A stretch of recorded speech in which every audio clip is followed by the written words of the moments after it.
کسی نے کہا تھا کہ نواز شریف اور اس کے خاندان نے لاہور کے اندر، لاہور میں نہیں، رائے گنج میں جدھر وہ شفٹ ہوئے ہیں، ادھر ان کا ایک اجلاس ہوا اور اس اجلاس کے اندر ان لوگوں نے فیصلہ کیا کہ ہمیں سہارتو جیسے 20 سال کے لیے حکومت کرنا ہے. یعنی ان لوگوں نے یہ نہیں کہا کہ ضیاء الحق جیسے 11 سال کے لیے حکومت کرنا ہے. ان لوگوں نے کہا کہ ہمیں 20 سال کے لیے سہارتو جیسے حکومت کرنی ہے. اور آپ لوگ جانتے ہیں کہ سیاست کے اندر سہارتو کے پورے خاندان نے جو اکانومی کے کمانڈنگ ہائٹس تھے وہ پورا قابو کر لیے تھے. تو ان کا مقصد تھا کہ ہم 20 سال کے لیے پولیٹیکل پاور چاہتے ہیں اور ہم فائنینشیل پاور چاہتے ہیں. اور ان لوگوں نے کہا کہ ہمیں خطرہ 5 طریقے سے ہو سکتا ہے. ہمیں خطرہ اپوزیشن یعنی پیپلز پارٹی کی طرف سے ہو سکتا ہے، نمبر 1. نمبر 2، ہمیں خطرہ پریزیڈنٹ کی طرف سے ہو سکتا ہے، کیونکہ ان زمانوں میں 8ویں ترمیم تھی جس کے تحت پریزیڈنٹ حکومتوں کو ہٹا سکتا تھا.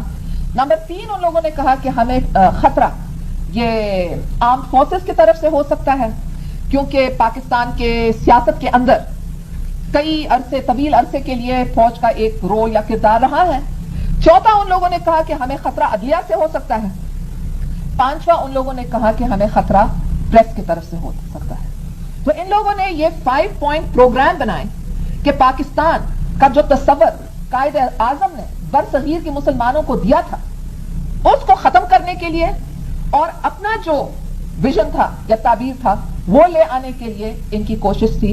کوئی یقین نہیں کر سکتا تھا. مگر اگر آپ 2.5 سال کو دیکھیں، ان لوگوں نے خاص قانون بنائے کہ چیف الیکشن کمشنر وہی سنے گا جو سیف الرحمان کہتا ہے، اس کو پرائم منسٹر سیکریٹریٹ میں دائیں. چلے جو کچھ ہمارے ساتھ ہوا وہ تو آپ سب کے سامنے ایک کھلی کہانی ہے، تو میں اس میں نہیں جانے چاہتی ہوں. مگر آپ نے دیکھا کہ ہمارے خاندان میں کسی کو نہیں چھوڑا. میرے ماں کے خلاف کیسز، میرے اوپر کیسز، زرداری صاحب کے اوپر کیسز، زرداری صاحب کے باپ کے اوپر کیسز، اس کے بھائی کے اوپر، برادر ان لا کے اوپر، ہر ایک کے اوپر کیسز. ہمارے information secretary, personal secretary, political secretary, نوکر جو بھی ہمارے ارد گرد ہیں ان کے خلاف.